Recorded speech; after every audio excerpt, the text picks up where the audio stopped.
23rd of July 2024. Welcome once again to another edition of the Football House Update. We are broadcasting live from the Kanifing South. And of course, it's another Tuesday, and we welcome you once again. Last week we could not, come on air because of obvious reasons. We had so many engagements from the referees training to the playoffs, and Alhamdulillah, everything has ended successfully, especially on the playoffs. So we are glad to be back and welcoming you wherever you might be watching from. This is the GFF Football House Update, and I am Ibrahim Asware on the presenter seat tonight or this morning, and I am assisted by Mariama Bojang, and of course we have a special guest on the show tonight, but he will be coming on later on, and when we've already dealt with what is on our menu. On our menu this morning, a young Gambian coach, of course, has done the impossible by qualifying a second division team, barely 10 months after he took over the team, to the top tier of Gambian football. And we will, of course, look at the journey and talk about his career as a coach. He's our special guest this morning. Apart from that, we will be looking at the playoff finals, from the female, the male, first and second division. It was a hectic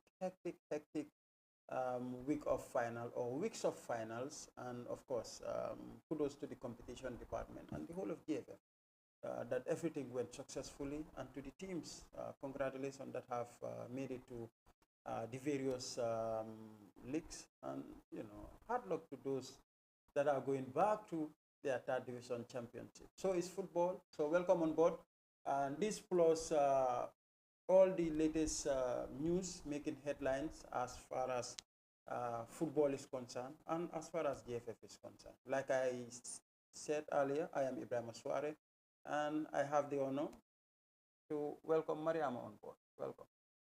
Thank you very much. Good morning, and it's always good to be here. To our viewers who are always watching this broadcast, we want to say a very special thank you to you and wishing you a very lovely Tuesday morning, wherever you're watching us from. And like Ibrahim said, it's going to be a very interesting discussion, very insightful. So if you have a cup of tea, just sip it and relax, because we are about to blow you away. Yes. Absolutely. Thank you so much. She is very good in inventing words. So. So, the nga def ndewote because man tay understand. Malabu tanga jir. Malabu tanga bulan bu ci duti ndas ba gaaya. Ci sula dama ñoo nga ne ma ana mburu ma la tay malabu tanga lan de woy. Dede malabu tanga lan parce que dafa lifin la. Dama la. Oh, okay. Okay. So that is understandable. Yeah, why comme no ko. So pour yow diw lifinu. Diw suba. Non. Ka la ñun non lañu yoré de. Man suma patambu suñu ewo suba de malabu tanga. Waaw. mun nañoo réel sax doo suur sax nga desal réel bi sax pour suba nga tàngal malabu. waaw loolu is understandable.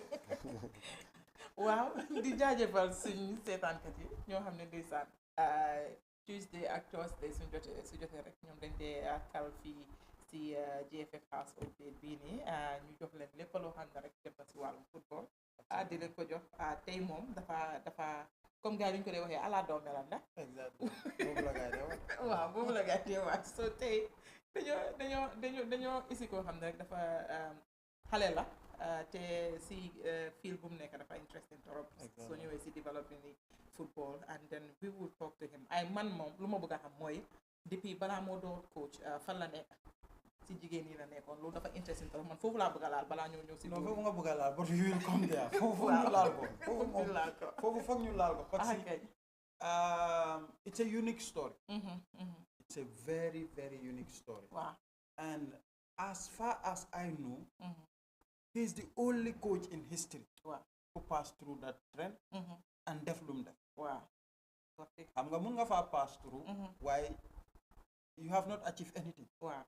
Key dafa achieve something worth celebrating. Mm-hmm. And we will come to that. So, all the same, and we will of course start the show with a visit to the Live Your Dreams Football Academy in Basso. There was a final, interesting final, mouth-watering final between Medina United of the second division and TMT FC of the first. This final attracted hundreds of fans, and the football on display was a unique one. For me, before I watch Dodge Lions and Young Africans, that was my game of the season. Really? Medina United and TMT. Eventually, you know, the impossible or sometimes the unthinkable happens in football. Medina United of the second division beat TMT of the first division on post-match penalties. And of course, as expected, the brain or one of the brains behind Medina United is Tijan Masani Sise, a veteran journalist, a football administrator, and as expected, he was over the moon with the victory. And let's hear from him. He expresses satisfaction and happiness with the GFF after this. A dream come true. It's the resilience of the kids, their determination, their courage, and their humility. We were humble all through this process. We respected our opponents, and we came in there today and gave it all we had. That was the game plan. That was what we did. We played a very good football team. It was such a brilliant, great game that both teams played. But like the days when I was a commentator, I used to say there is always a victor and a vanquish. Usually the better team wins. I don't think any team was better today. It wasn't an equilibrium, the game, but from the spot, any team can win. However, I've been part of a lot of FA Cup finals, but I will tell you this is the best, because this team is a team for the last 4 years that we have worked to build, and there's much more work left to be done. We are not going to over-celebrate or be disrespectful. We are humble, we respect our opponents. Fair play is very important in a game, and we give our kudos to TMT. They played a brilliant game. At the end of the day, we were the better team. But our kudos to them and everything they've done in Gambian football. Medina will go back to work and get ready for next season in the second division, where we are.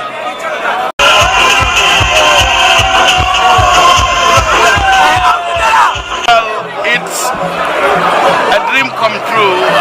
It's the resilience of the kids, their determination, their courage, and their humility. Chief Executive Officer of Medina United, the champions of the FF Cup. They are, of course, the second team in history to win the FF Cup as a second division team. The first was done by Young Africans some seasons back, and finally Medina has break that record. But there's something special again about that final. A coach, of course, that has won everything.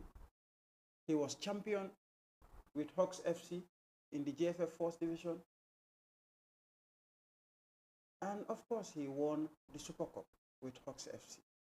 This coach guided Medina United to the FF Cup title, and he is no other than Aliou Jagne. How was he able to achieve such a feat with a second division team? Let's hear Aliou from Aliou Jagne. It's a very well-deserved victory. We played very well. I think we have the toughest road. I think the draw doesn't favor us. Only for division teams, only we had one second place in Hearts, which is a tough team. So we did very well, I think, on the FA Cup. Yeah, it was a tough decision to take. Medina, very young team, no experience from the 9th to 3rd division and to 2nd division. So I think we did very well and prepare ourselves. When I took just to adjust something during the 2nd round, I think that paid the dividends. And now to this final, and we've seen tactically, it seems you are really prepared to soak up pressure and hit them on the counter attacks. Yeah, during the FA Cup, this is our style of playing. We do it inside Birkama with Birkama, with Wabanyu inside Banyu with Biko, and we succeeded. So why not? We will not continue it. We continue it, and we did the same. Now on the penalty shootouts, can you say your substitutions won you the shootouts? Yeah, all along we train in shootouts the whole week. Every time when we are having a FA Cup, we train in shootouts. I know the players who can kick, so we make the substitutions at that time, and they pay the dividends. You've won the league with Hawks, now the FF Cup with Medina. How incredible! How happy are you as a coach? Yeah, it's a good achievement as a coach. So I think I need to learn a lot and go forward. I think I'll prepare myself to go forward. Absolutely. Now, what will be your message, especially to your young players, the fans, the management of Medina? Yeah, we give them a big thumb up, especially the players. They are young players and they are ready to learn. They sacrifice a lot. Anytime we give them the time for training, they will turn up. My day, they will turn up. So which is very good. Medina, for the executive, everybody, they are doing very well. The team is motivated, well prepared, and the team has future.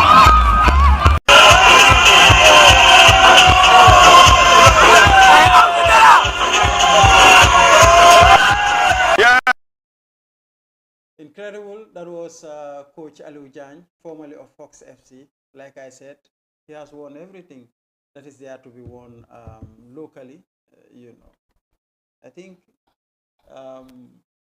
it's a historic story and incredible for them, Mariama, from the 2nd division, winning the FF Cup, and of course, like he said, they had to play against Birkama United. They had to play against Steve Biko, and they had to play against Heart FC in Jarasoma, and they had to overcome all those teams, including KMT, to win the FF Cup title. So it's not by fluke; they deserve it. So I think it was really interesting for the young man Alijan going through all of this, from Hawks then to Medina. I think he was appointed in the middle of the season. Absolutely. So for a coach like him, that time, Medina were somewhere around the relegation zone. So he had to make a significant improvement in terms of having to select the right players to be the starting 11 and all of that. So I think it was a bit easier for him because Medina is an academy setup. So when you get to register players, some of the players that have not been featured, and you get to see them, and you're like, okay, maybe I can make a significant change when it comes to certain players. And then you have to know that because as a head coach, you have to think outside the box. So I think that is what Aliu did with his experience coaching Hawks, and of course having the league. That I think that was one of the toughest league title Hawks had to battle out, because you had a lot of outstanding teams competing for that league that year, and it was a very tight contest when we look at that. So I think if any coach would have to have that pressure, I think having Medina as an academy would not be a very difficult task. So I think that was what helped him. He had the difference is Medina, it's a young team. Yes. Most of the players have never experienced divisional Absolutely. football. Yeah. And so it's a different scenario. Yes. Hawks, they were Established, yeah. team in terms of the management, Yeah. their experience. Yes, I know the likes of Tijan Masane Sise are Yeah. there, and the president. But then you have to know that this is a newly built team, Yeah, sure. trying to mark their make their mark in Gambian football. Absolutely. So taking that team at the somewhere around the middle of the season, just before the end of the first round, and the team was struggling at that period, managed to save them from relegation at a comfortable place, and going all the way in the FF Cup. I think Ali really need to be commended, and he said he's looking up to further his coaching education, which is very he's important. ambitious, yes, Absolutely right. One thing is clear. Our coaches now, all of them want to learn. Yes. They want to further their coaching education. They want to go around the world, learn new coaching techniques, tactics, and whatsoever. And watching his game, Mariama, I told him during the interview, it was like he won the game with tactics. He allowed TMT with the ball. It went up to the 90th minute before he made any substitutions. Right. He made 4 substitutions or 3 substitutions, if I'm right. And those were the penalty takers. And those are the people that won him the game. Right. So tactically, he won the game. He should be very proud. I know the young players are proud, the management is proud that they guided the team. But for me, I think Aluk is the man. Definitely. Absolutely. I mean, I think also one of the contributing factors is that the management has been really supportive towards his stay at Medina Academy, because he's been provided for all of the things he needs in place. I think it's also very important when you have a head coach that all of the things he needs is been provided for. So in terms of the talent, I mean, every league game you watch with Medina Academy, they have a target. So I think this target was executed to the latter, because every game you watch, even if they have a goal in the first, they have been scored a goal in the first half, they will come back in the second half. It's not a done deal for them. They will come back, fight very hard, and make their opponent sweat and maintain that performance that they want to at the end of the day. So I feel there have been a lot of hard work that have been put in place for Medina. So I think this is the beauty of an academy. So you get to have varieties to choose from, because sometimes it's very difficult for player transfer to happen within a short period of time. But when you have an academy, it gives you the opportunity to choose from.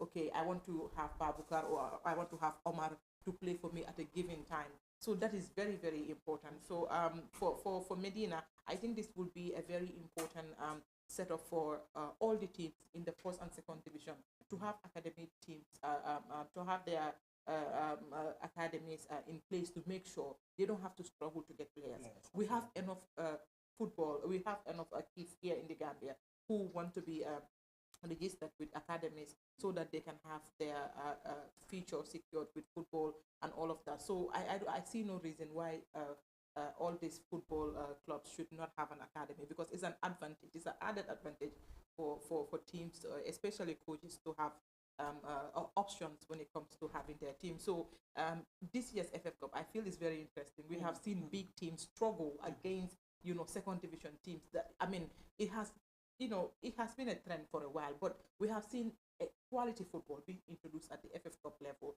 Sometimes when you are focusing on the first division, sometimes we tend to forget about the FF Cup. But we have seen this time is a bit different. We have seen every team take every game very, very important, and that tells you the quality of football that the federation is giving, serving people when it comes to quality football in the Gambia. So it's very interesting, Ibrahim. For me, the FF Cup has been top-notch competition, especially when Medina Academy booted out Steve Biko in the semi-final. Because Steve Biko, I can tell you, Steve Biko was no, one of the teams. Exactly, they were. It was Medina, TMT, Steve Biko. Everybody was like, this is a done deal. Steve Biko is going to win, and they were doing very well in the league. But they were. Medina beat them a goal to nil. So I felt that game was very interesting.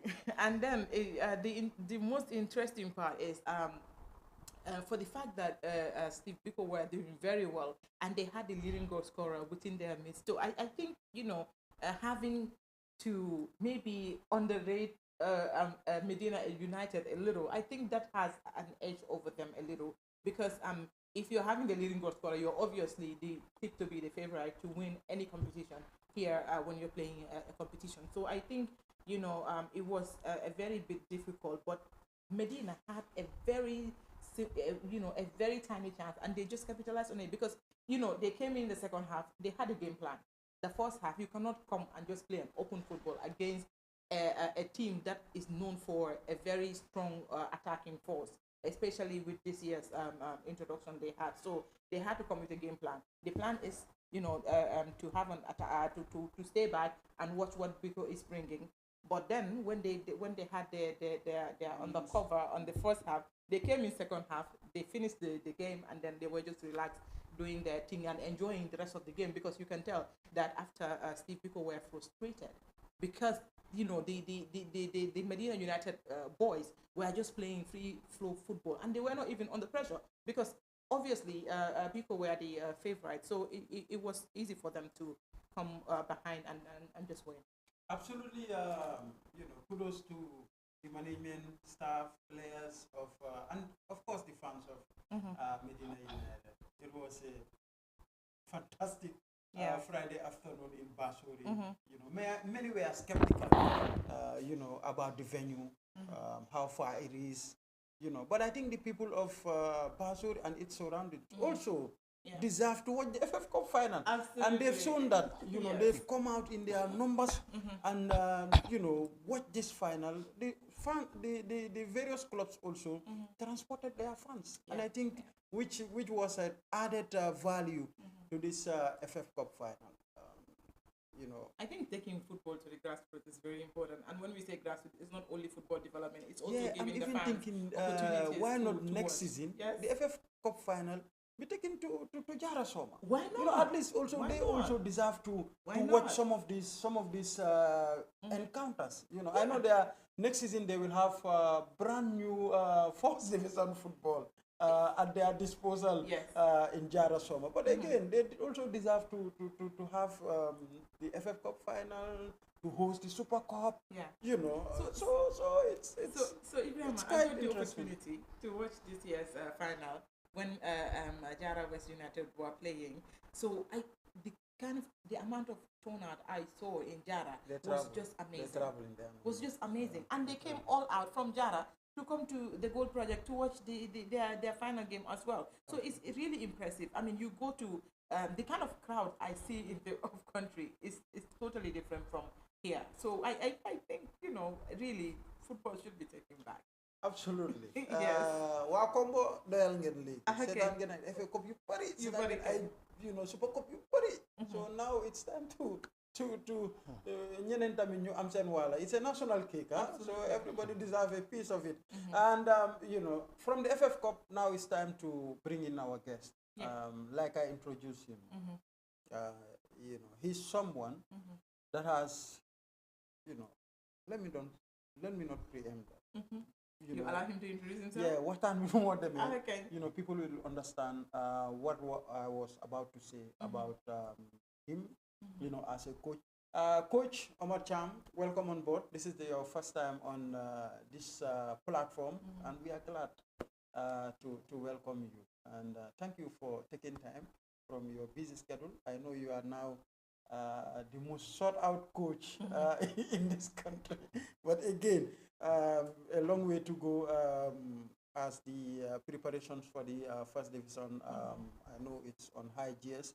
But let me allow you to say hi to our viewers. Then we have a chat about yourself and, of course, Gambian Butler. Well, thank you so much, Ibrahima, and I say good morning to Mariama as well, your co-host of the program.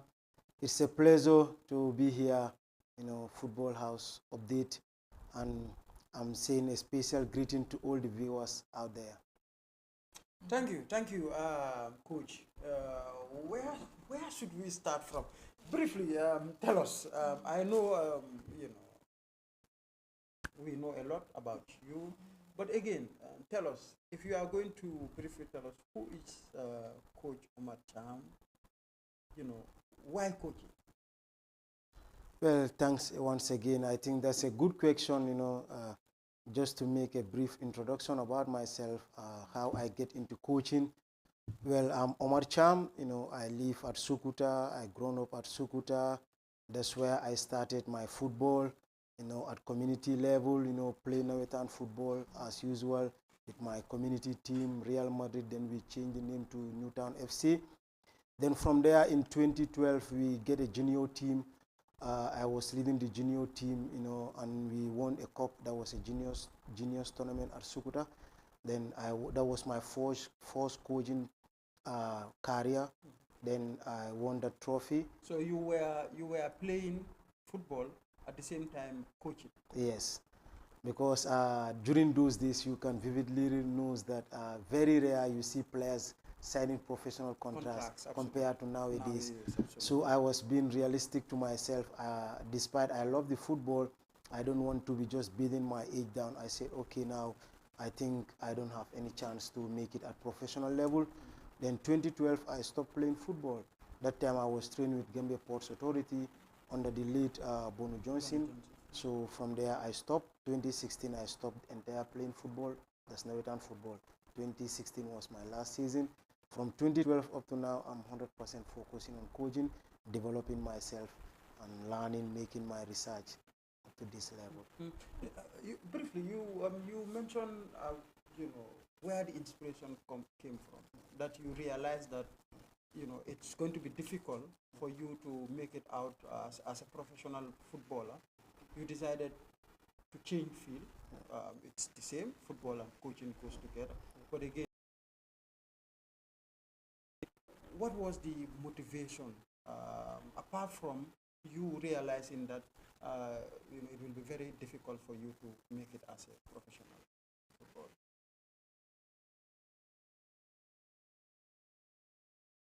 I mean, very realistic. 100 people playing football, not those 100 players will make it to professional level, even at this advanced level. Maybe out of 100, only 10 will be lucky. So that's why for me, I always said education comes first, sport is second. Because if you are seriously injured, even you get all the opportunities. If you are seriously injured, you cannot play the game anymore. You need another options, that is option B. That's why I always focus on that, and you have to remain realistic towards your goals, and you have to set clear targets all the time, clear objectives. So I know honestly, definitely at my level and age, I have no chance to make it at professional level. So I didn't decide to shift in thinking, try to indulge in other things, because I have a great passion for football. But to me, passion alone is not enough. A passion goes with knowledge. You have to get the knowledge. I started making my research. The late Bono Johnson was so inspirational. He is living at San Chaba. I was at Sukuta, not very far from each other. I'm always at his house. That's where I started learning a lot under him. He is late now. God have mercy on his soul and all the departed soul. But he was a great inspirational figure. But again, also, as I said, during those days, it's very difficult even to play, because most of the big players were in town. They don't sign professional contracts.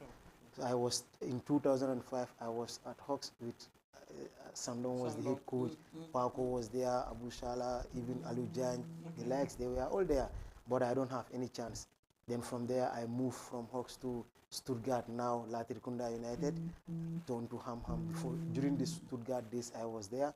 Okay. There also, I didn't get the chance. Also, I went to... As a young coach? Yes, no, as a player by then. Player. Then I went to St. Mati Africell, St. Mati also, where I spent quite a long time from 2006 to 2011. That time, Paswarify was there as well. So all those were inspirational to me. Then from there, I said, let me just focus on coaching. Interesting. A lot to take away from this, few minutes of conversation. That resilience, determination, focus, it's key. You went to all those clubs as a player. You could not make it through, but you did not relent and said, let me try another thing. coaching, and like late coach Bonu Johnson. But from then on, after deciding to turn into coaching, your time with Peter Bonu Johnson, where did everything start after you've been mentored by Peter Bonu Johnson? Well, from there, I always try to engage in team training, especially my community. It all started there. I always train my team, my peers during the Nawetan season. I was very active. If you go to Sukuta, you ask Omar, they know that I'm very active in sport, in training. I don't have a break. I always train seasonally. Throughout the year, I'm training. I think football is all about practice, continuous practice. That will bring you good results, because they always say practice make perfect. But sometimes I say no to that. You have to make perfect. Practice makes perfect. You can train for 10 years, 20 years. If you are not doing it right, you can never be perfect in that. Yeah. So that's how it all started. I went back to the community, tried to do a lot of training sessions, but also where I get more inspiration is I'm a big time fan of German football. There was a time when I want to do this coaching. I think the German Football Federation, they really helped me. That's the DFB. I have some connections there and always search about German football. This is where I read a lot. It almost 8 years I'm watching Bundesliga to see how the game goes there, to analyze the league. I think that's really helped me a lot. And the Eredivisie, that's the Holland league. These two leagues, I really watch so many games, and not watching the games, I analyze, okay, how is their build-up? How is the team organization?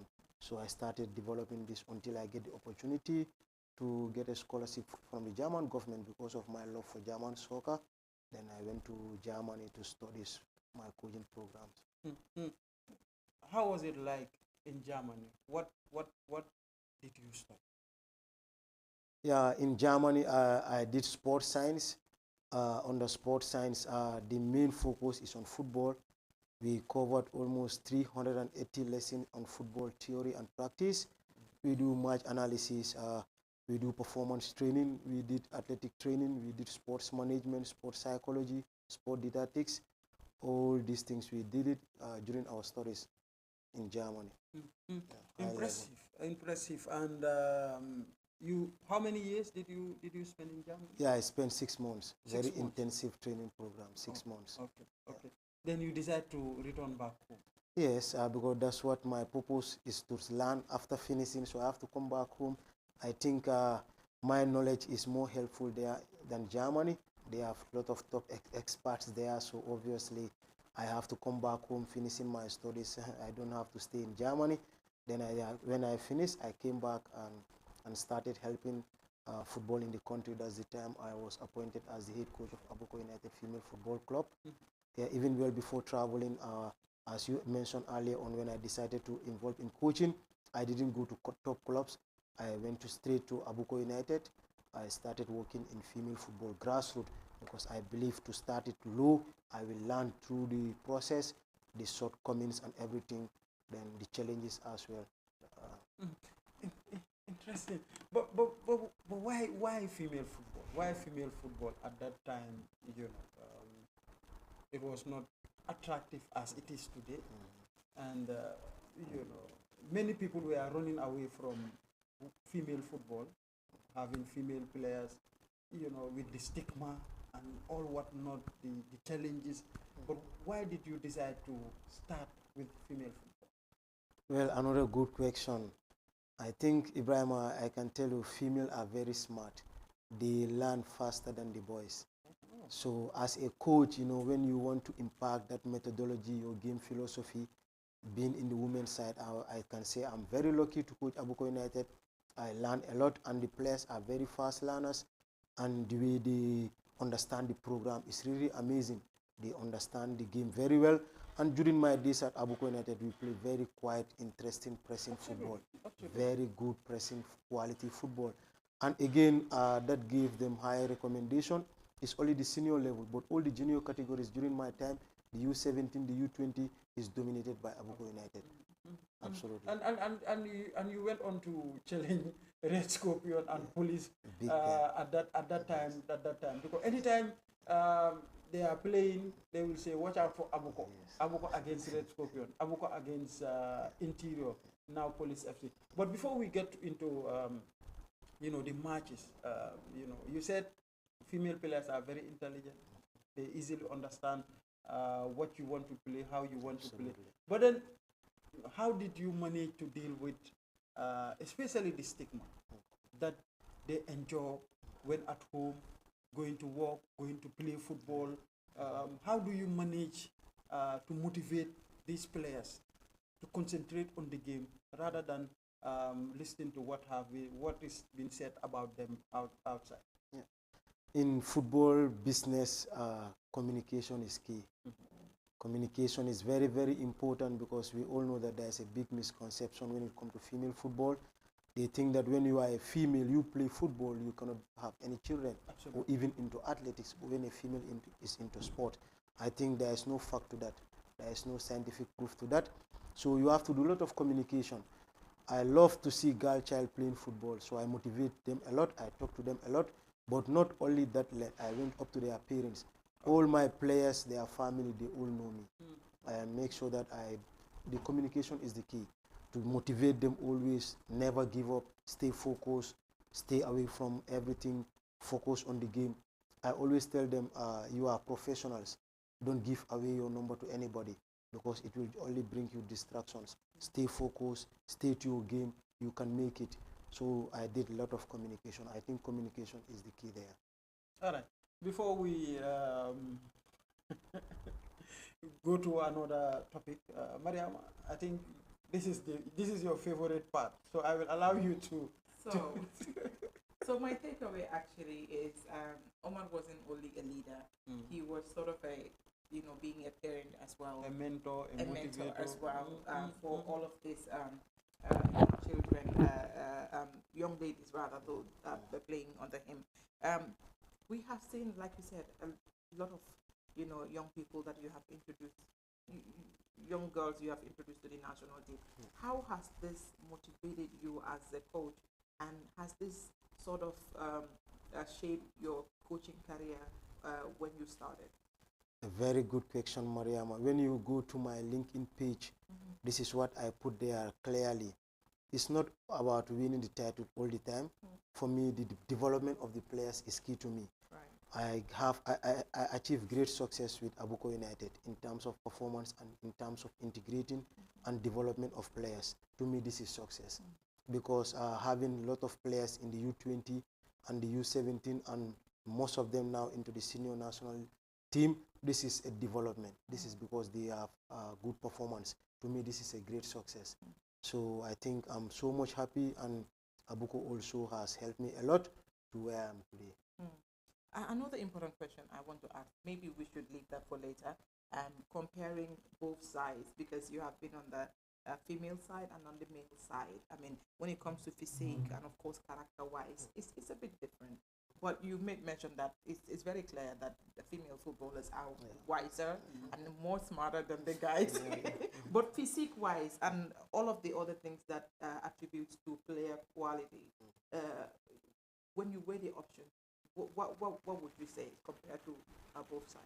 Yeah, just the physical appearance is the different, but the training methodology, the intensity, the tempo is all the same. You go and see my female team training during my days at Abuko United. No, I don't joke. I make sure that you train as far as that's your career. You train like how the male train. They run, they will sprint, they will play, they will press, and everything. It's just the body that's the difference. He has a male body, he has a female body. But the training is all the same. Nothing changes. Yes. And some males, even some females, have more accuracy in foot power, in shoot, in technique, more than some of the males. They can play into Abuko United. We always play with males. Yes, that's what I introduced. We always play with males. You see very aggressive football. They don't spare them. I tell them, if you joke, they just break your leg. So it's football. It's just the body that's the difference. He has a male body, he has a female body. But the training, everything the same. They will do their physical training, go to the gym, work hard, works on their abs, abdomens, and everything. With all those physical training, still, if you finish your career, you can get your children up to 5, whatsoever you want. So the training is the same always. Now, how does it make you feel being a mentor for all of these young girls, them being introduced at the highest level, that is the national team? How does that make you feel? And always, we have seen players from Abuko when they've been introduced at the national level, they come out bright, in terms of performance. This present day team, Yes, most I of them can- were on Exactly. him. Absolutely. I can quote that also. That was a feedback from Coach Lai when he was at the U17 and the senior women national team. He told me, Omar, I'm so much happy with your work. Anytime I have the privilege to work with Abuko United players in the national team, they make my job very easy. Just to your question, you are very rare there, Mariam. Yeah. Exactly. Now, from Abuko, let's talk about. We are still on female football. Right. We'll come to the male. Right. Let's talk about the female national team. You started with the U20 as fitness trainer or fitness coach, and later on you were moved to the senior national team. Tell us the experience and working at the level of the national team. Well, again, it all comes to hard work and very focused. If you are focused and dedicated to your work and you have discipline, you never know who is watching. Again, there was a game, I think it was against the police before it was Interior FC, ladies. I think Auntie Aret, I'm also grateful to her. She really recommended my efforts and how I worked my work ethics, because I always motivate the players. Because losing a game, because during those days, you have to give respect to Red Scorpion and the police Interior. They have so much quality in their ranks, and they are the big ladies in Gambian football. But we came also, we are so resilient, very competitive. We drew with Red Scorpion before. That has never happened. They always score us humiliating results.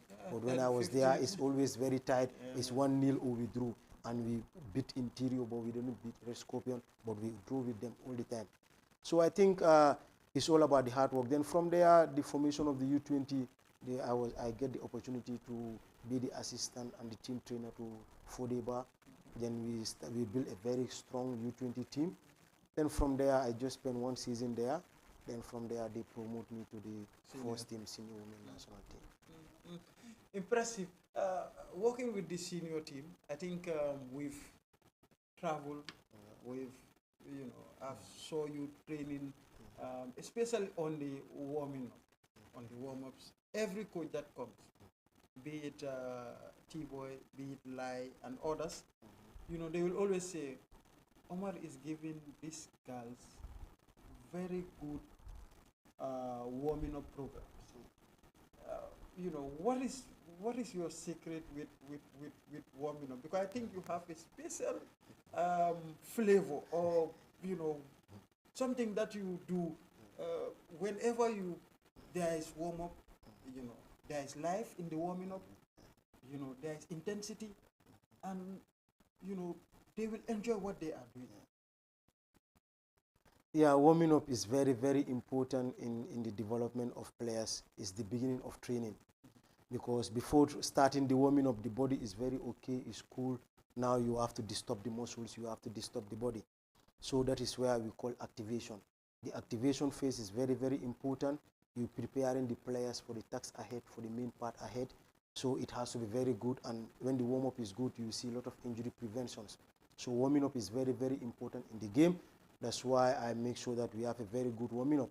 But also I introduce the fun part all the time. That's the cognitive. That's the beginning. They have to have the good mindset, good frame before they go to the meal part. They fine-tune. So I think warming up is very, very important. If your team is well warmed, you see less injury in your team. And even during those processes, as you mentioned, this is how I even get recognitions by T-Boy, because how I work, and he's the one who recommended me to KMU for the job I'm having right now.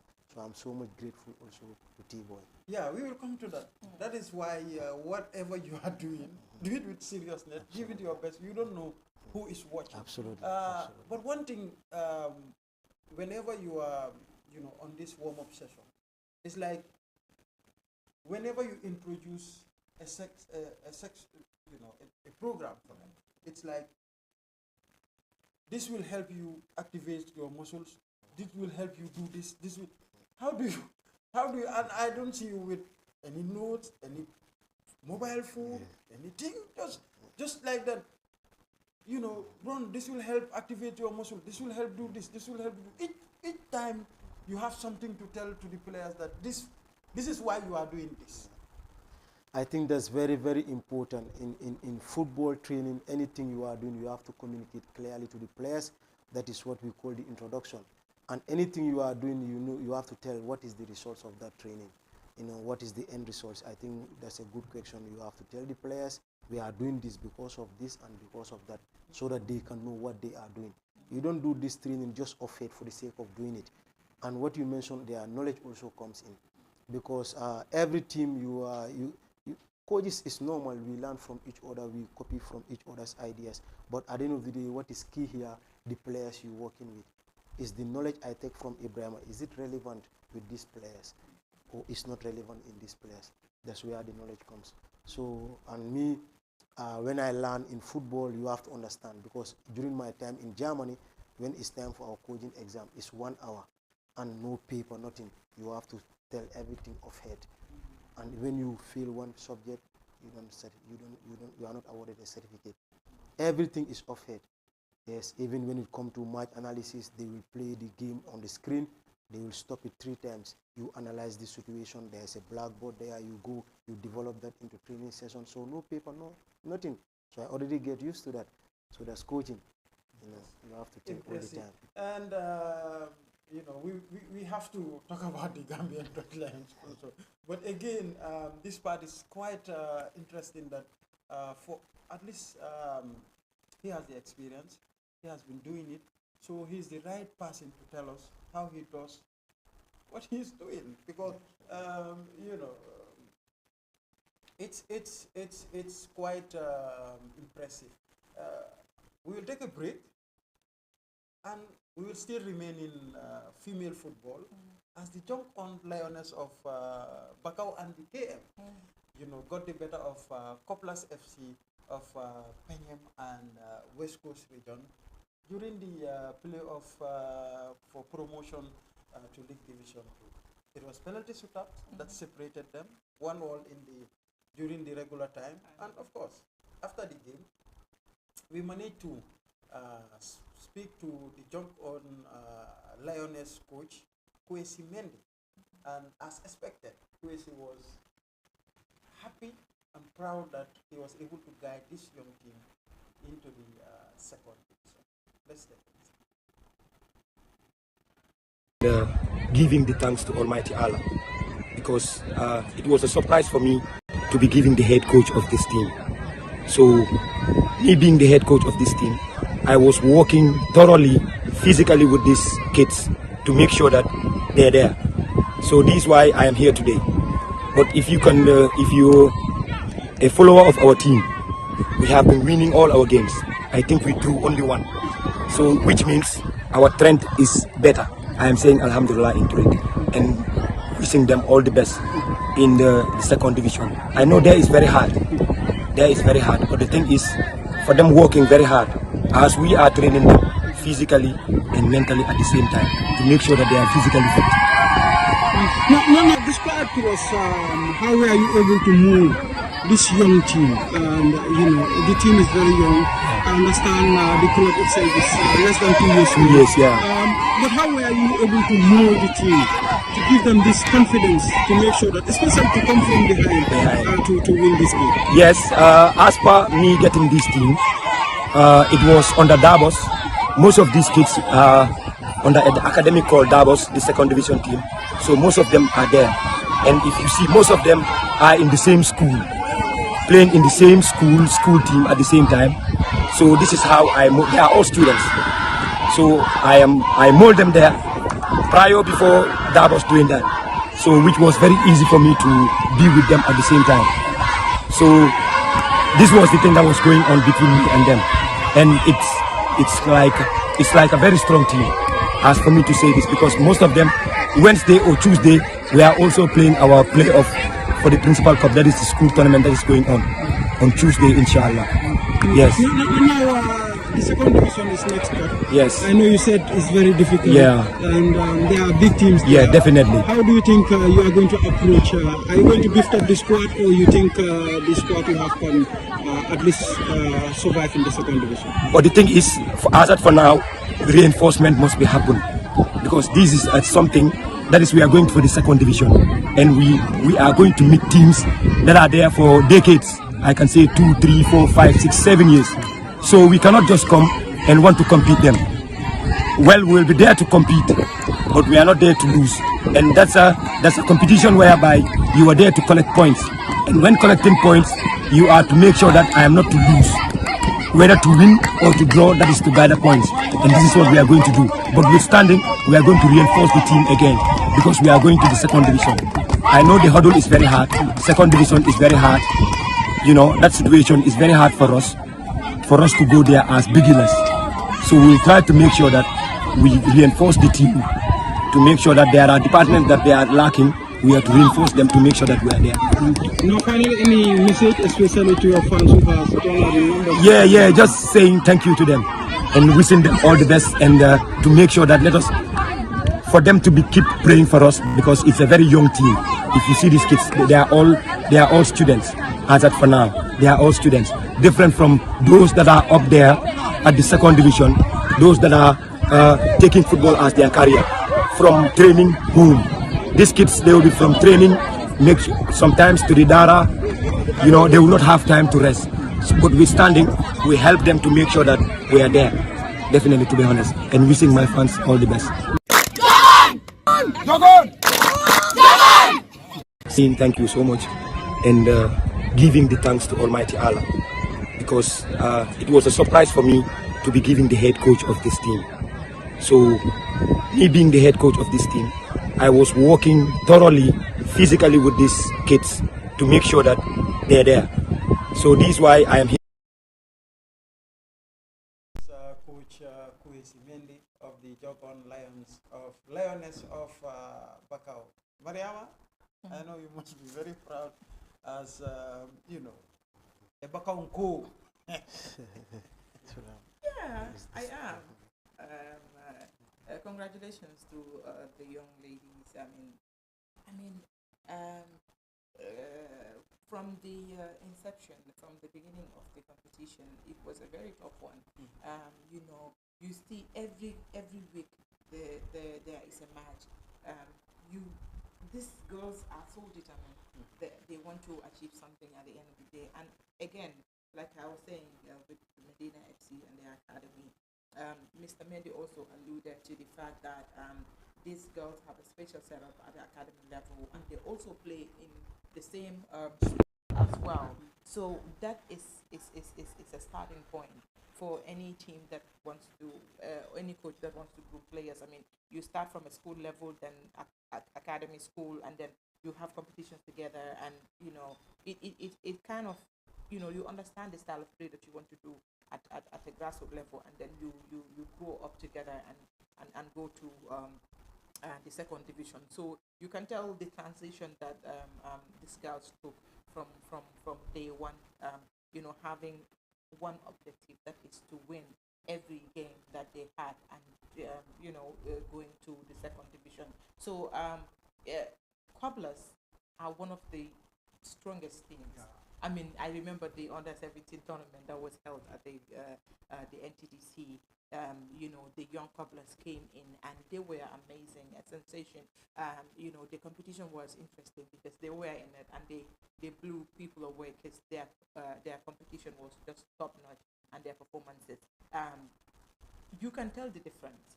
I mean, Job on are fairly a younger team than Cobblers. Absolutely. Yeah. So Cobblers are there. They have the experience. Yeah, they have the players. Yeah. They have goal scorers. And their final, they won 7-0. You know, against Fonyi Girls in Penyam. So that was a massive win. So meeting Job online, so it's like, okay, you know what?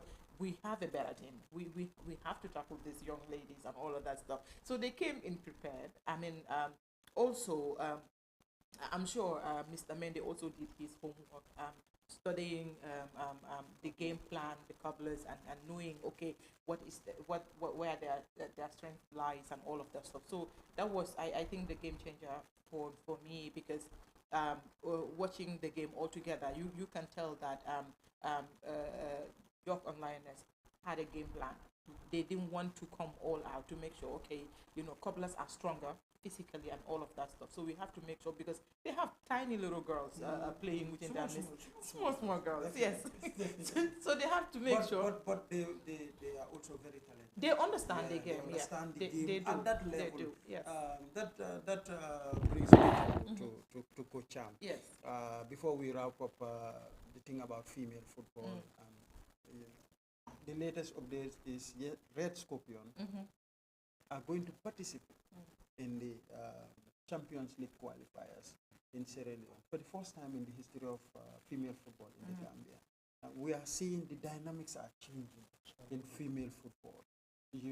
Results are coming, but again, the amount of talent and tactical discipline, even at that level, third division teams, I think it's just something that we need to celebrate. But Coach, finally, take us through your take on the current state of women's football in the Gambia.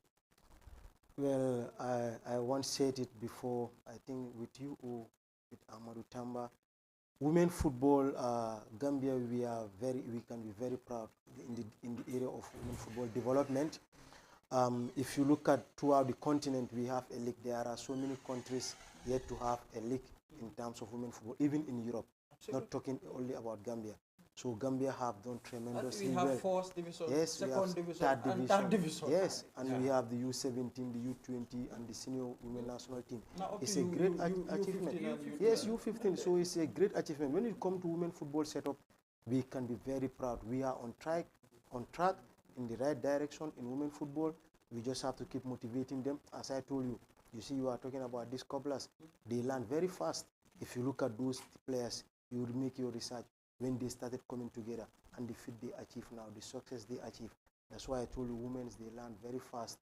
But again, before also getting away from women football, during my times in women football, I've worked hard a lot with Seni Sissoho, Sena Bucham, who is my sister, and also Veronique Malak. We have a lot of conversation in women football development.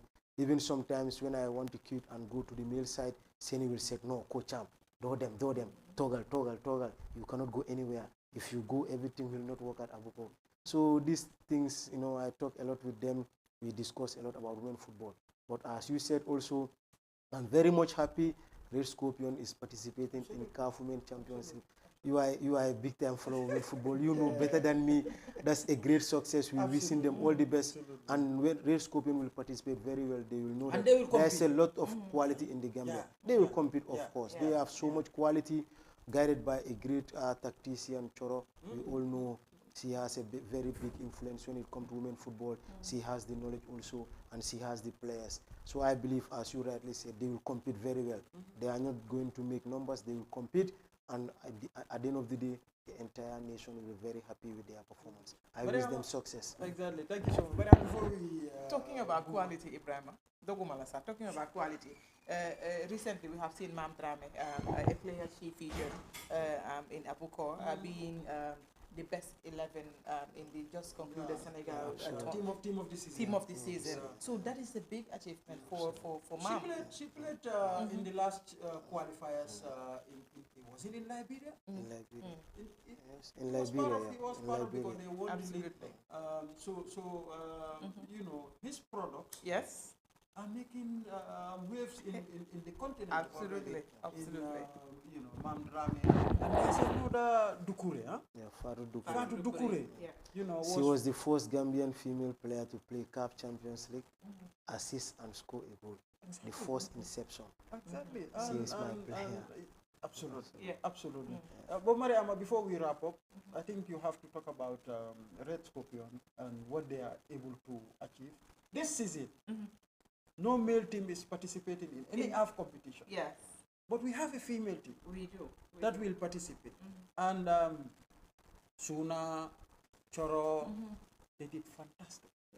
But again, I know he will not be happy of saying this, but Omar Toure, I think, has to be commended for guiding the process, everything, making sure that no matter what, the registration must happen, and it happens. Yeah, I mean, I have not known this young man for a very long time. But one thing I know for sure, he's a very determined, and a productive young man. He loves what he does. So for him assisting Red Scorpion, I mean, he does that with every other team that is participating, especially with the the Red Scorpion thing is unique. It's a force of its kind. It's a force of its kind. So it's unique. We had the club licensing training, which he was coordinating and everything. Again, Choro and Suna were like female office lady. Yeah. They come next to Omar, they will spend the whole day on the process. Yeah, so Asuna also attended the club licensing program. So I think it kind of gave her like a headway, sort of ahead with the registration and all of that. But Omar is a fantastic young man, and I feel teams should not lay back and wait until the last minute and start their registration process and all of that.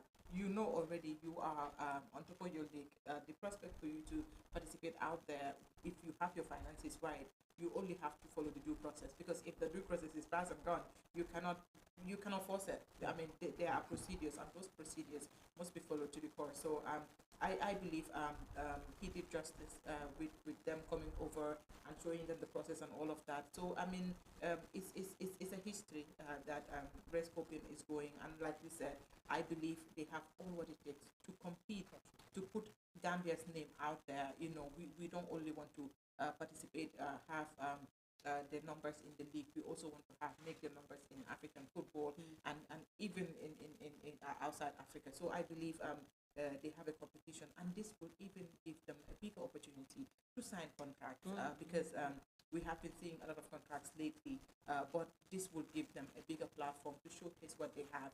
And signing contracts in Africa, but signing contracts in Europe would bring the club a bigger success. And I believe at the end of the day, we are seeing Gambia, and Gambia is winning. Absolutely, we will have special features for Red Scorpion. Yeah. Now against even at the competition. Yeah, we will have very exclusive features with Red Scorpion, and of course, this is a Gambian thing. Assist the team. Yeah. They need flight tickets. I know the GFF has already done a lot. And I'm expecting they will do more. Yeah. But then individuals, institutions, these are they are going there to represent the Gambia. Yeah. It's like a national team. So we owe it to women's football. We owe it to these girls to assist them, to make sure that they are in best conditions to travel and of course to participate in this competition. I have no doubt of their talents. I have no doubt of the technical backup. All they need now is motivation, finance, and the rest on the pitch they will do it. I've seen the teams, Basi, Rugi, and Kati. Our girls are coming there, so get ready. Mariama, away from that coach, now we turn to the main. Your going to Dutch Lions. How did it come about? I know you gave us a head up that Coach Abdul Jamed, who is the technical director, by the way, of the Gambian Dutch Lions, recommended you. But how does this came about? I know we have a chip chat before everything. You show me your intention that now you want to try in the male game. But Dutch Lions, how did it came about, and why Dutch Lions? Oh, you mean he wanted to betray us? No, he did not want to beat it. He wanted to at Still, least I'm in move women on. football. Right. Still, Try I will never other betray because them. he has been with Abuko for quite a long Yes. time Right, now, and right. he said, Yes. "Now I It's want to only try right. try a new thing." Yeah. Absolutely. Yeah. I spent 7 seasons with Abuko United. Wow. You know that 2 years I was assisting the team voluntarily. Again, 5 years as the head coach also voluntarily. So I said, okay, let me sit and thinking, let me go to the male team and still improve myself, learn a lot as well. So it's all about learning. So I make my intention. We have a discussion about it, So that's how I came to take the opportunity to coach Gambian Dutch Lions, because as you said, you have anything you are doing is all about hard work. And T-Boy just saw me training with the women national team. He asked Alaji Nyasi about me. He said, "Who is this guy?" And Alaji Nyasi told him it's Omar Cham. He said, "He's a fantastic trainer. I see the program he's doing. This is excellent." So from one day, I just received a message from Kemo. When I look at, I didn't have his number, but I look at the picture. I say, "This is Kemo. I know him. I know something is going to happen." Then I just suspect something. Then he said, "Abdul Jamil, give me your number, T-Boy. I want to have a discussion with you." Then I went to his office. Then he explained to me his project, and everything. And it really matched my idea, my philosophy. I said, this is the right project for me and the right environment for me. So I don't hesitate to make a decision to work with them. That's how it all came about. So I'm grateful still once again to Abdul Jamil alias T-Boy. Yeah. Impressive. But then Kemo contacted you. You guys discussed, and what did you find attractive or important? Why you took up this job? What was the project that really entice you to Dutch Life? Yes, another good question, Ibrahim. I think that's a very good question. Me, I'm always focusing on the development of players. That is key. If we want to produce a lot of professional players, they have to go through the right development part. And at Gambian Dutch Lions, they focus on the development of the players. They focus on capacity building. They want to see the players develop. They want to see in terms of coaches education also, all the technical staffs and the administrators, they want to see them develop. I think that is unique, and this really motivated me, because I can tell you clearly, I will never work in any environment that they don't want to focus on player development. They don't have the right structure. I will never work. That's why I take my time. I've been approached by clubs, but we don't come to terms. Yes, I have been approached by a few male clubs, but because of the conditions and my principles, despite you give me good money, I'm not going there. Because I think at the end of the day is the players, their development, their well-being, their safety. This is very, very important to me, and all these things are visible in Gambian Dutch Lions. But you are giving a lot of money also. Transfer me to be very soon. But then this is a team. It was formerly medical. It has a new management. You talked about the structures in place. But then you are going to a team. You have never experienced coaching male team at that level. The team is has just changed management and name change. What did you think worked for you so well that you were able to help this team not only maintain their second division status, but qualify them into the first division in barely 10 months of coaching them? It's all about the methodology, Ibrahim. Football is no magic, and there is no magic in football. When you have your philosophy, how you want to play the game, any environment you are, that's what you have to impart. You have to make sure it's all about the players understanding what you're trying to impart. The knowledge you try to bring in, the tactic you want to apply. It's all about that. So that's why there is no big difference. A coach is a coach. There's no big difference. That's where many people are getting it wrong. But also, I can say Dutch Lions, where they get it all right is the recruitment. When you say a football club, recruitment is everything. Recruitment, not only players, but coaches, the technical staffs, the administrators. They have to have the right knowledge, and they have to be competent, and they have to have a good work ethic. I think Dutch Lions get it all right in this aspect. That's why, when they appoint T-Boy as the technical director, he did a very good recruitment, Ibrahim. And I think clubs should really adopt that. Don't look at, I know this person, I know those person, stuff like that. It never goes that way. But even you know them, you want to help them, you can bring in someone very experienced in your team, then they learn from that person. It's all about learning, but recruitment is the key. Yes. Impressive. And the second division, myself and many out there believe is the most difficult league. You play 34 matches. You will travel all the way to Soma to play divisional matches. And at some point, Dutch Lions was on top of the table. They had to, struggle somehow. But then, how were you able to maintain and motivate the team until they were able to achieve their dream through the playoff? I know initially, I don't think it was when you are taking over the job, it was you must qualify. It was like maintain the team, build a team, but where did that mentality change? Where did you believe that, well, we can go on and qualify this team to the first division? Yeah, well, since my day one, I always tell them we are approaching it game by game, and here we're not focusing on every time results or we want to win the cup. I mentioned performance. And here also the performance rules apply to all the players.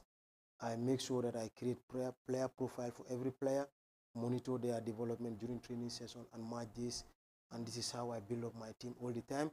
That's why you can see all my players, I select 30 players, they all have game time, and I rotate the team, especially during the first round, and which pay great dividend. We don't stop believing in football, because one game doesn't decide anything. So you take it game by game, and we continue working hard.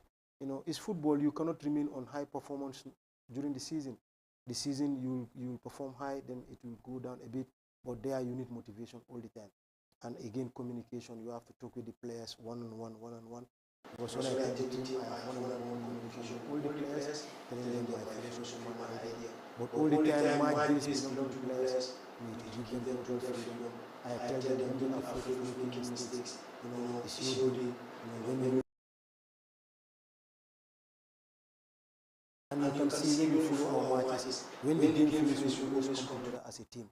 There we have a speech all the time, and that speech is all about motivation. It's all about motivation. Because if you lose a game, you always try to be mad at the players. If they win a game, you'll bend your head down. Yes. So you have to be very flexible. It's either you win, draw or lose. Whatever the outcome, you have to make sure you motivate the team all the time. And again, it's long-term performance development. The team is not built for only one season. These are long-term performance objectives to be achieved. So you have to take it step by step, not forcing the players. But when we go some moment in the season, we know it's still realistic. We can make it, and even we don't finish automatic, we can still make it through the playoffs. So we take the opportunity, and we are there right now. In the playoffs, you played against Elite United. That was your third meeting in the league, and it was like, this is going to be difficult. You beat them twice already, and this one, the third one, it's a final. And you went on to beat them again. You met Gambia Ports Authority in the final. Both matches were filled to capacity at the goal project, but especially on the final day, it was raining. It was like people were coming like, what is happening? There is rain already, but people were not moving. How was it like you as a coach trying to get out of the best out of these players, trying for them to focus on the game and not what the fans are saying outside, because they have the highest support there.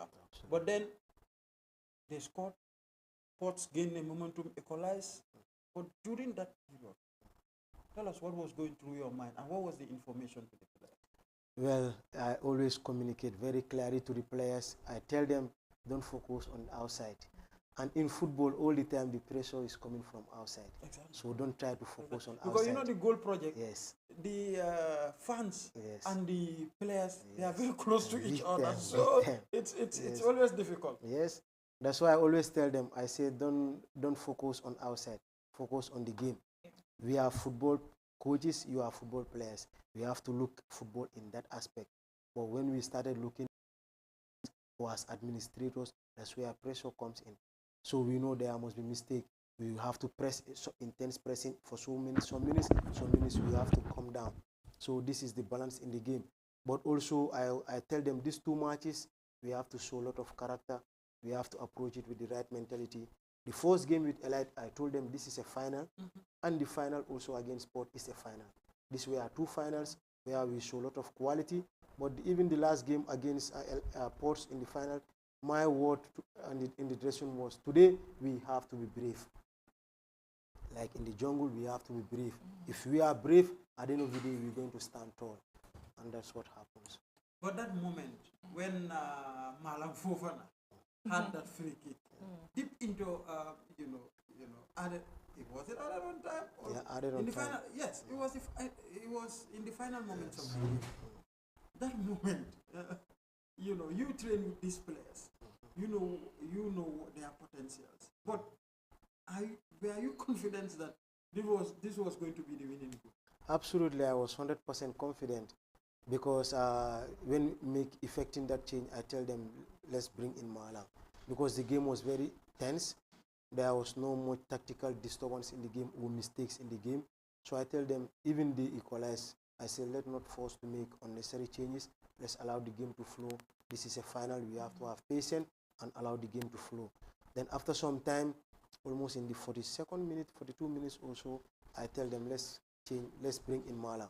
They say, okay. I say, yes, because even one chance Malang get can decide the game. This was my message to my technical team, my technical members. I tell Coach Chati and Keba and Rio, let's bring in Malang. First substitute, let's bring in Malang. At the moment in this game, one chance he can get and he's going to finish the game. And when he get that free kick, everyone was shouting goal, goal, goal, goal. Yeah, even me, I was having a lot of confidence. I said, now this is the game. Even This the has to fans- decide everything. So I having that feeling and believe that it's going to be a goal.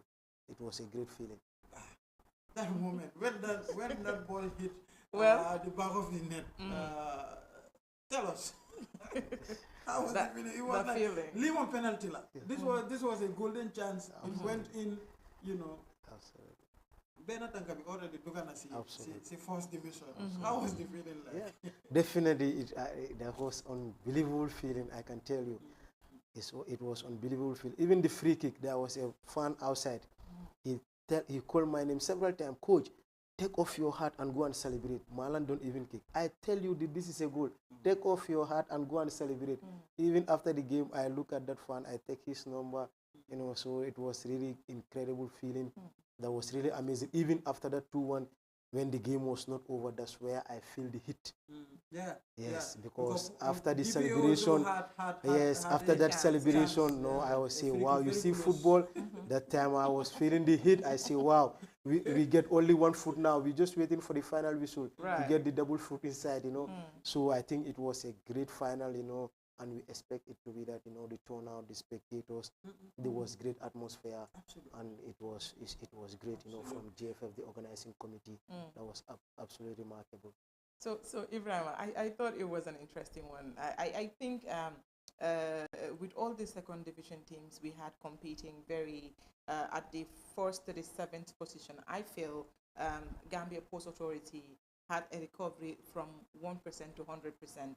They are one team that had a very poor start, but they kind of recover and regroup together to make sure they had a top out there. So for me, I thought Dutch Lions had to make sure they land everything they had to, because it was a final of the finals. Because posts were not all of that, but they came in and then they thought that they could stamp their authority and all of that. That is what happened. But for me, Oman had a statistic that was very outstanding. Out of 34 games, 47% win. That is a huge, fantastic statistic for any coach. 29% of draw, you have 24% of lost. So you can tell already that he had a determination that he has to go in, and all these statistics tells a story. But for me, I want to know what was your better half? All of the games you played, do you feel you do better in the first half or in the second half? Also, I want to know your best game of the season and most memorable game of the season as well. Well, I think you mean first round and the second round. Which one was the best? Or in the final? No, I mean all of your games. All of my games. Which half do you think you do better? Is it the first half or the second half? In the final or the entire season? The entire season. Yeah, I think the second round of the season. The second round. Okay. The second round. You look at BK Milan, they press very high. They press very high also. And again, also against Elite United, to me also they are one of the strongest teams throughout the league in terms of playing, in terms of quality, aggression. You know, Elite United, even our last meeting with them in the league, they were the most informed team. You know, I tell them it's only Dutch Lion who will stop Elite United from being promoted.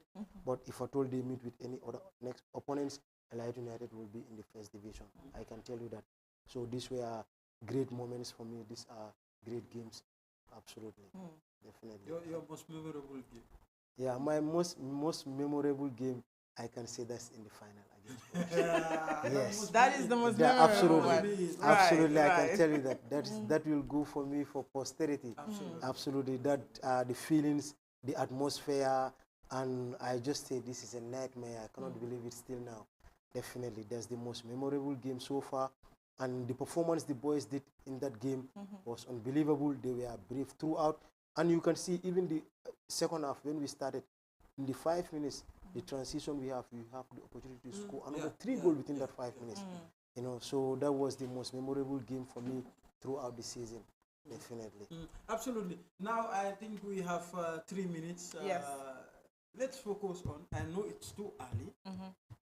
You guys have not even finished celebrating yet, because this is a historic moment. It's a historic achievement. Like I was saying, you know, if you've been following, you heard where he started, from football to coaching, and started with a female team. Decided to change to a male, to go to the male side of things, and less than 10 months, bam. Qualification, leaving behind teams that have been in the second division for years, or coaches that have coached that he has achieved. But now we must look ahead. First division. Yeah. How is it like? What are you guys going to work on in this preseason? Your first game in the first division next year. Well, I'm not going to in much detail in terms of the first division preparation, but I can tell you is the objective to promote in the first division. Once you gain the promotion, the objective is how to remain in the first division. That is the number one objective, not to win the title whatsoever, but how to remain in the first division forever, for the team not to come down. And again, this saying, I love this saying, you shoot the moon. If you fail, at least you land among the stars. When we even go to the first division, when it's time to break the ceiling, we're going to break the ceiling to make sure that we remain in the league. I will just stop there. I'm not at that. I feel it's interesting because the first division, you are going to play against in the secondary, well-established. Absolutely. Well-established coaches, and you know, I know you don't want to let the cat out of the bag, but then, you know, looking at the squad you have present, what they've achieved, you know, they play. I know Haruna, even when you guys defeated Elite, I spoke to you about Haruna.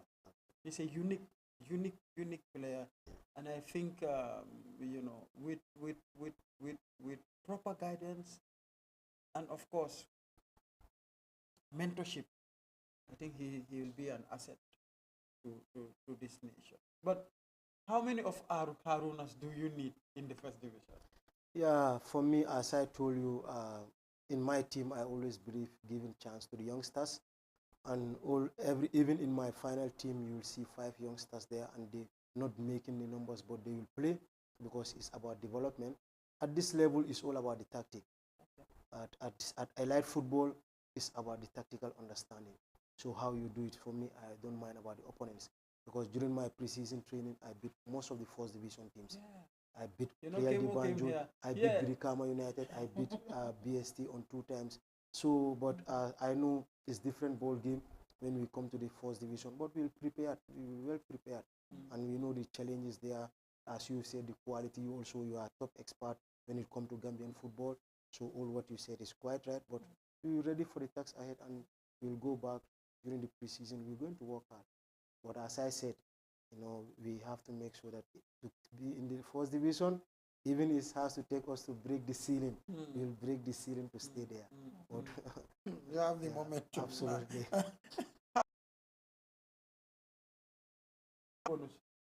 Kemu, tell us about that. Yeah, Dutch Lion is a unique club. And just before kickoff, Kemo entered your dressing room, because I was at the technical. It was a huge noise. What was that? Ibrahima, it's elite. And he just walked into the dressing room. He said, "Today, what do you want as match bonus?" For that game only, he gave us a check of $50,000. That's where you had all the huge noise. Wow. Only that. Every win, a huge amount for that matter, a huge amount. And as I'm talking to you, that was coaches, an open yes, check, huh? big time. As I'm talking to you right now, the coaches, the players, the technical staff, everyone, even though they all get their bonuses. So you were enjoying your summer. Wow. Yes, big time. For motivation, motivation at Dutch Lions, that is number Coach, one. we had them holidays. Yes. But finally, Mariama. Mariama, unless if you have another question for him, I want to know, what is the dream, personally, not for Dutch Lions, personally as a coach, what is the dream? Because I know, every player you talk to, I want to go professional, but you are already a CAF sealer in. And again, you also had a certificate in marketing. Absolutely. you don't forget. So tell us, what is the dream now? Yeah, the dream and the goal is still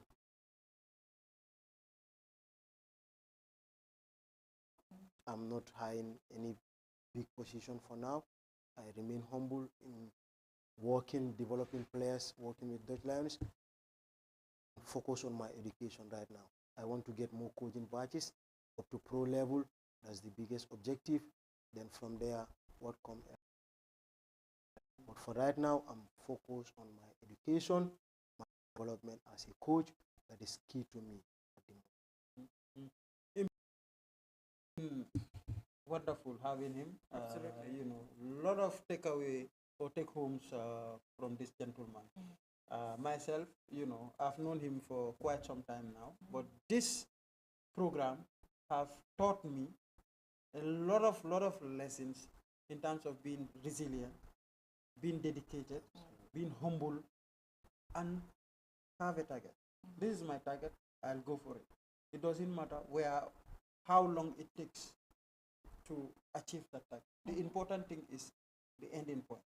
And now here we are, celebrating his achievements as a young man, as somebody, who is from women's football, female football, to male football, and promoting a team. This has confirmed that there is something unique in women's football. Absolutely. Coaches in the Jarlan women's football. Before he says his final words, anything you have to program before we? No, I mean, wrap up everything. I think the young man has said it all, just to encourage him, because it has been a fantastic feat for him, with the process he explained and all of that. I think is very important. We have not, when you go through the history of Gambian football altogether, most of the male coaches we see have not gone through women's football. One difference we have seen is Omar, from women's football, having a great achievement from women's football, introducing fantastic players to the junior teams and senior teams. This is a fantastic record. From there, going to a team in the second division, qualifying them to the first division within a space of 9 to 10 months is a big achievement for a young coach like him. So I think it's very important. If you have a patient to work with women, I think you can have a patient to work with anybody in the world. So it's really a fantastic fit for him. And within the setup of women's football, you don't hear him say, okay, I don't have patience. Usually a lot of people will complain that they need them difficult to work with, they're very affair, then they gossip, then they need it. Omar do not have that kind of attitude. He have a level playing ground for everybody, because he understands that leadership is about facing certain difficulties, and you have to make sure you get on your game with qualities like that. So he had to overcome all of that. So for me, the sky is the limit for him. He has gone through a lot, but when you have a set target for your career, you have to make sure you see the end goal. That is the dream. That is the result. For me, it's a win-win for Gambian football. This will kind of set a target for young people that are coming into coaching to have patience. It's very, very important, especially when you're working with women's football. I mean, we are very fragile when it comes to certain issues and certain decision makings and all of that stuff. We are very, very we are addictive to certain decisions you take. So if you work with us, there are certain disciplines you have to make sure you encourage us and all that. So for me, please, coaches, you have offers, you don't have offers, make sure you help women's football, because women's football is the future. We have seen contracts and all of that. So I know it's challenging for him. I know, all said and done, the producer is telling us the time is gone and we are going to stop here. But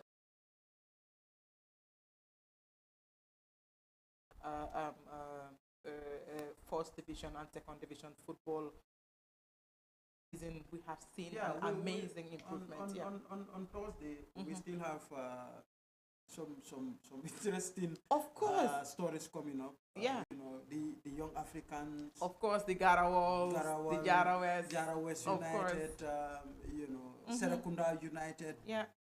SAU United.